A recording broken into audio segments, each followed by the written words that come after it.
ఆర్టీసీని ప్రైవేటీకరణ చేసేస్తారు. మళ్ళీ మేము తీసుకొచ్చి గవర్నమెంట్లో పెడితే మెడికల్ కాలేజీలు ప్రైవేటీకరణ చేసేస్తారు లోకేష్ గారి నాయకత్వంలో.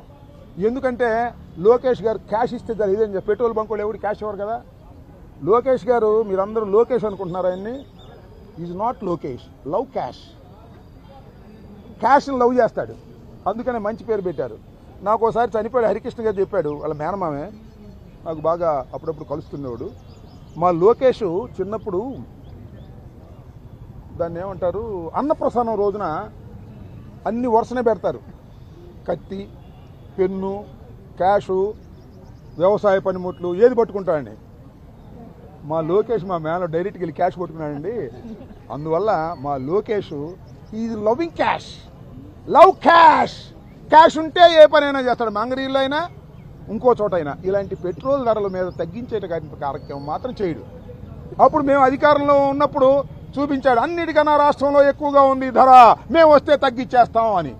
ఇవాళ మాత్రం ఈ లవ్ క్యాష్ గారు వీటి మీద దృష్టి పెట్టుకోకుండా క్యాష్ వచ్చే చోట లవ్ చేస్తున్నాడు. ఇప్పటికైనా ఈ ప్రభుత్వం వాస్తవాలు గమనించి పెట్రోల్ ధరలను తగ్గించి సామాన్యుల మీద పడే భారాన్ని తగ్గించాలి. పెట్రోల్ ధర పెరిగితే డీజిల్ ధర పెరిగితే అన్నీ పెరుగుతాయి, రవాణా ఛార్జీ అన్నీ పెరుగుతాయి, ప్రతి వస్తువు పెరిగిపోద్ది, ఎఫెక్ట్ అయిపోతుంది, సామాన్యుడు బతకలేని పరిస్థితికి వస్తుంది. తక్షణమే ఈ ప్రభుత్వం దాని మీద చర్య తీసుకోవాలని విజ్ఞప్తి చేస్తున్నాం. మొన్న ఇది నిజమేనా? మొన్న ఏదో స్పెషల్ హెలికాప్టర్లో పవన్ కళ్యాణ్ గారు వచ్చారని, స్పెషల్ ఫ్లైట్లో వచ్చారని నిజమేనా? అదేనా పొదుపు? నాకు తెలియగలుగుతున్నా. నిజం కాకపోతే నువ్వు చెబుతావా? నువ్వు చెప్పింది ఏంటి? వైలు కూడా అనాలి. ముందు సైకిల్ వేసుకొస్తారు ఎమ్మెల్యే గారు, మంత్రి గారు, వెనకాల కాన్వాయ్ వస్తుంది, దాని మీద సోషల్ మీడియా వాళ్ళేమో మోటార్ సైకిల్ వేసుకొస్తారు. ఇదంతా పెద్ద స్టంట్ కార్యక్రమం చేస్తున్నారు. చేయండి, మీరు డ్రామాలు వేయండి, స్టంట్ చేయండి. వెనకాల కార్లు వస్తాయి, ఎమ్మెల్యే గారు బస్సులో వెళ్తారు, వెనకాల 10 కార్లు వస్తాయి.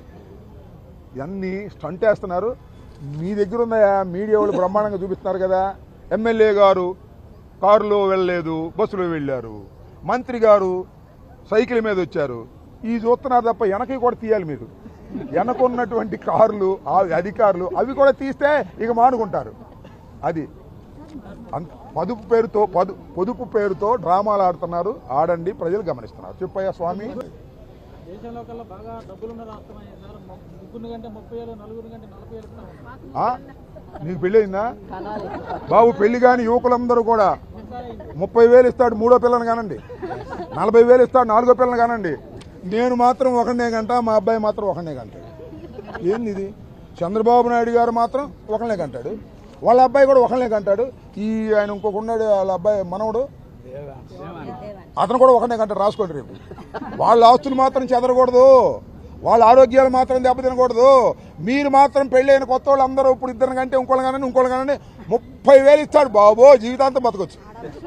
మీ అబ్బాయిని పుట్టాను జీవితాంతం బతకొచ్చు, ఆయన్ని MBBS కూడా చదివించవచ్చు 30,000తో.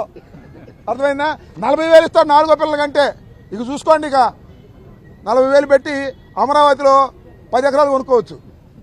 ఎంత డబ్బు ఇస్తున్నాడే మీ దుంప దగ్గర ఏలంపాటు పెట్టాడు. 30,000, 40,000, ఇద్దరు కంటే లేదు, ముగ్గురు కంటే 30, నలుగురు అంటే 40, 5 కంటే 50. ఏంది ఏలంపాట? పిల్లలు గంటానికి ఏలంపాట. నువ్వు మాత్రం ఒకనే గంటావు, మీ అబ్బాయి మాత్రం ఒకనే గంటాడు. ఏందా ఇది? నీకు ఆదర్శం? నీకు అసలు హక్కు ఉందా చెప్పే హక్కు? పిల్లల్ని ఎవరు గంటారు?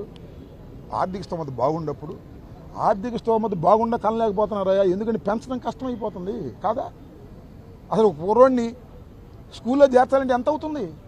చదివించాలంటే ఎంత అవుతుంది? వాళ్ళ భవిష్యత్తు ఏంటి? ఏం అవసరం? కనండి డబ్బులు ఇస్తాడు. ఎందుకనేది? నీ దుంపదేగా. అందువల్ల మీరందరూ విలేకరులు అందరూ పెళ్ళైన వాళ్ళు ఎవరు ఉంటే యువకులు, ఇద్దరిని కంటే ఆపమాకండి, మూడో వాళ్ళని కనండి. ఇంటికి ఏందో మిమ్మల్ని కొడతారు. ఇంకోళ్ళని కనమంటే మీరు కాదు కనేది, ఇంట్లో వాళ్ళు. వాడు కనొద్దు, ఏదో పిచ్చి మాటలు మాట్లాడుతున్నాడు. ఓకే.